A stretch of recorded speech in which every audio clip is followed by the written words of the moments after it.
Dans cette vidéo, je vous fais un aveu. Je vous livre 3 histoires qui ont mal tourné dans le monde du mentalisme. Alors, soyez à l'écoute. Le monde du mentalisme en a connu beaucoup.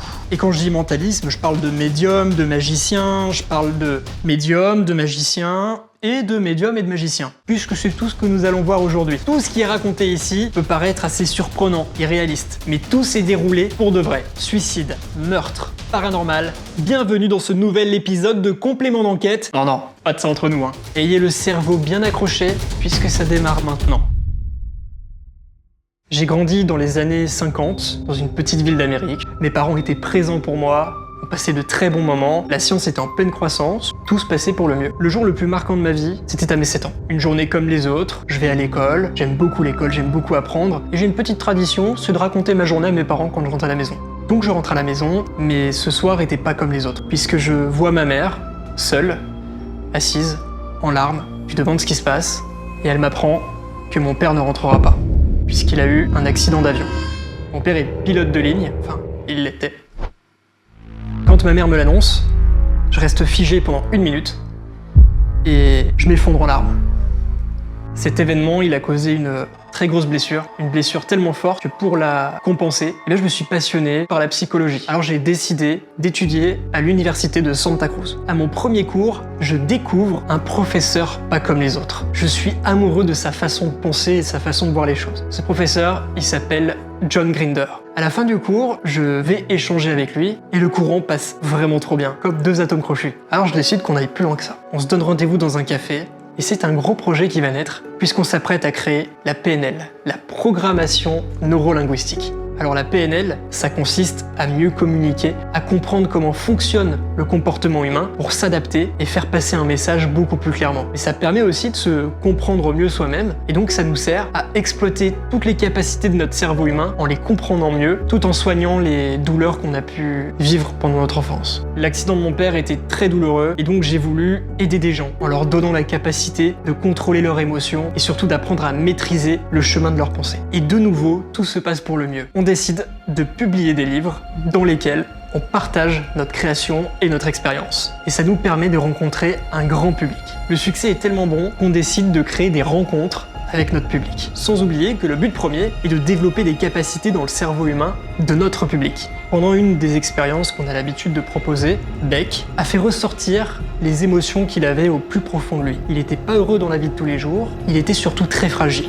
Il passait un mauvais moment, mais ça faisait partie de l'expérience. L'expérience prend une tournure assez impressionnante, puisqu'il se met à pleurer, il se met à bouger dans tous les sens, il devient en colère. Alors on décide de le sortir de la salle, pour pas que le public prenne peur. Après avoir terminé l'échange avec le public, on décide de sortir pour voir si Beck va mieux. Sauf qu'il n'est plus là. Ça ne vous rappelle rien? Mon père? Il faut savoir que l'endroit où se déroulait cet échange était face à un pont. On aperçoit le pont. Personne n'est ici, mais on veut quand même traverser le pont pour voir s'il n'est pas de l'autre côté. Et en marchant sur le pont, j'ai une mauvaise intuition. Je me penche et je vois un macabé. C'était Beck. Je vous fais pas un dessin.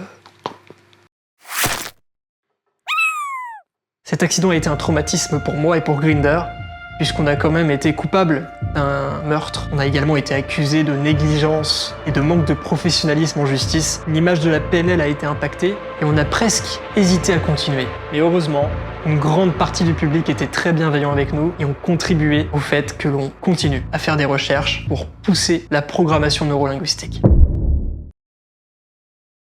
Au moment des faits de la prochaine histoire, j'ai 25 ans, je viens d'Angleterre et j'emménage à Paris. Je suis passionné par le paranormal, en Angleterre il y a plein d'histoires de fantômes, et par curiosité, je prends rendez-vous chez un cabinet de médium. Le cabinet Vanessor. Et j'ai un rendez-vous avec Adrien, que je vais rencontrer pour la première fois.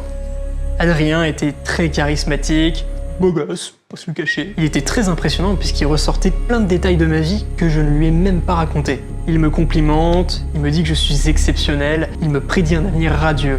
Tout va bien se passer dans les prochaines années. Que demander de plus? Ça me donne envie d'y retourner. Donc j'y retourne. J'y retourne très régulièrement. À chaque fois que j'y retourne, il lit en moi comme dans un livre ouvert. C'est comme si une personne comprenait ma façon de penser et comprenait ma vision des choses, ce qui est assez rare. Il est vraiment envoûtant, hypnotisant. Il a ce truc spécial que tout le monde n'a pas. On se voit de plus en plus, je me dis que cet homme, c'est mon sauveur. Il va me guider dans ma vie. Au fil des mois, mais je commence surtout à développer des sentiments pour lui. Il y a ce jour où il me demande de m'épouser. Et là, je ne peux que accepter. À ce moment-là, je me sens heureux, comblé. J'ai enfin trouvé la pièce manquante du puzzle. Plus le temps avance, plus je commence à avoir des doutes. Parce qu'Adrien change de comportement. Il devient possessif, mystérieux, et a tendance à vouloir prendre le contrôle. Il arrive à me dire ce que je vais faire avant même que je le fasse. Il devient mentaliste. Ça devient impressionnant et flippant.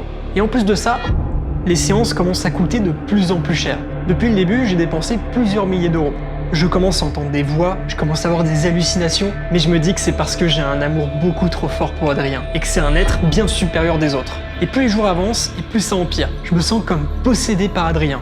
Comme si Adrien était une force surnaturelle qui prenait mon contrôle. Et j'en avais conscience, mais je ne pouvais pas faire autrement. J'étais dans un état si catastrophique que ce jour où j'étais dans ma chambre, j'étais face à cette fenêtre. Je me suis approché de cette fenêtre, j'avais la tête qui tournait, j'étais vide, et tout d'un coup, le noir complet. Je ne sais pas si Adrien était vraiment coupable de ma mort, mais il n'y était pas pour rien. Je sais que j'ai été une victime et que j'ai été manipulé par cet homme et par ce cabinet de médiums. Il faut pas oublier que les faux médiums restent des mentalistes. Ils utilisent des techniques que nous utilisons en spectacle. Ils utilisent du cold reading, de la lecture à froid, ils analysent, ils déduisent, et ils utilisent des probabilités. Alors quand vous rencontrez un médium, méfiez-vous. Pour cette histoire que je vais vous raconter, je m'appelle Erich Weiss, ou Eric Weiss, je peux vous dire de bêtises, et je grandis dans une famille modeste, pas des grands moyens. En grandissant, je fais plusieurs métiers pour gagner mon pain, et je me découvre passion pour la magie, en lisant un livre, le livre de Robert Houdin, qui est magicien français par ailleurs. Ça me passionne, j'arrive à impressionner mes parents, alors je décide d'aller dans les foires pour montrer ces tours de magie aux passants dans la rue. J'en profite pour mettre mon petit chapeau, comme ça les passants y posent des pièces, et le soir, je ramène les pièces à mes parents en leur montrant que j'ai réussi à les faire apparaître. Et c'est lors d'un spectacle que je rencontre Bess, ma femme. J'ai pas de vanne. La rencontre avec Bess était très bénéfique puisqu'elle me pousse à repousser mes limites. J'ai donc défié la police de Chicago en leur promettant que j'arriverais à m'évader d'une cellule de prison en moins de 30 minutes. Alors ils m'ont enfermé dans cette cellule de prison, ils m'ont menotté, les journalistes étaient présents, ils m'ont laissé seul pendant 30 minutes et j'ai réussi à m'évader. Mais comment j'ai fait? Comment? J'avais un passe-partout dans mon oesophage, une petite clé qui permet de déverrouiller. C'est une technique qu'utilisent les avaleurs de sabre. Un peu dégueulasse, mais ça marche. J'ai pu notamment m'évader alors que j'étais suspendu la tête en bas, les pieds en l'air, devant une foule de personnes, ainsi que les médias qui étaient présents. Et je me suis aussi fait connaître pour mon évasion d'une malle remplie d'eau, qui a failli foirer une fois, c'était pas drôle. Le succès grandit, mais une triste nouvelle arrive. Mon frère, qui est devenu également magicien, faisait sa carrière de son côté, avec des choses beaucoup plus banales. On s'appelait pas régulièrement, mais ce soir, je reçois un coup de fil de sa part. Un mauvais pressentiment me vient, je réponds, il m'annonce que ma mère est décédée. Là on rigole pas cette fois. J'étais très proche de ma mère, je décide donc de faire appel à des médiums pour rentrer en contact avec elle. J'appelle l'un des médiums les plus réputés, sauf qu'à la première séance qu'on fait ensemble, je m'aperçois qu'il y a des trucages. Je suis magicien, on me la fait pas. Alors du coup j'étais très déçu, et j'ai voulu retenter avec un autre médium, en pensant que celui-ci était faux mais qu'il y en avait des vrais. Mais j'arrive à déceler l'un de leurs trucages. Là je commence à me dire que tous les médiums utilisent des trucages. C'est pourquoi je promettais une très grande somme d'argent aux médiums qui arrivaient à rentrer en contact avec ma mère sans que je décèle quoi que ce soit. Les séances s'enchaînent, aucun médium arrive à m'impressionner. J'arrivais toujours à montrer au grand public leur supercherie sans dire comment ils faisaient. Faut quand même garder les secrets, tu comprends? C'est cette grande période qui fait accroître ma popularité. Je me fais connaître grâce à ça. Mais pas que. J'étais connu pour encaisser n'importe quel coup de poing. C'était une façon de montrer au public que je suis invincible. Ce jour, qui est, je crois, le jour le plus important de ma vie, puisque c'est le dernier, c'était au Princess Theater. Je me fais peindre par un étudiant, et pendant qu'il est en train de me peindre, il est en train de me demander si je peux vraiment encaisser n'importe quel coup de poing. Il est en train de douter de mon invincibilité quand même. Alors je le défie. Je lui dis oui, je peux encaisser n'importe quel coup de poing. Et si tu doutes, essaye. Et là, il dit vas-y, essaye. Tablette de chocolat au montage, hein. Sans prévenir. Il fonce à toute allure, paf, paf, paf, des coups de poing. Et toute l'après-midi, j'ai ressenti de grosses douleurs. Je décide donc d'aller chez le médecin avant ma représentation du soir, et le médecin m'annonce que j'ai 40 degrés de fièvre, ce qui est un peu beaucoup. Je veux pas lâcher les bras pour autant. Je me dirige donc vers le théâtre, je fais mon spectacle, et tout va bien. Jusqu'à que je m'effondre au sol. Je vais pas vous le faire parce que j'ai clairement la flemme. Et les rideaux du théâtre se ferment. Les pompiers arrivent et j'avais une immense douleur juste ici, à l'abdomen. Je vais à l'hôpital et plus rien. Je meurs d'une péritonite. Ma mort reste un mystère, puisque c'est qu'une théorie. Cette histoire est vraie. Il y a plein de personnes qui sortent des théories. Est-ce que Houdini voulait se donner un genre en se donnant une mort stylée? Est-ce qu'il avait une autre raison derrière? On ne sait pas. Et c'est ça qui est kiffant. Si t'es encore là, commente Erich Weiss sans faute d'orthographe et je l'ai écrit ton commentaire.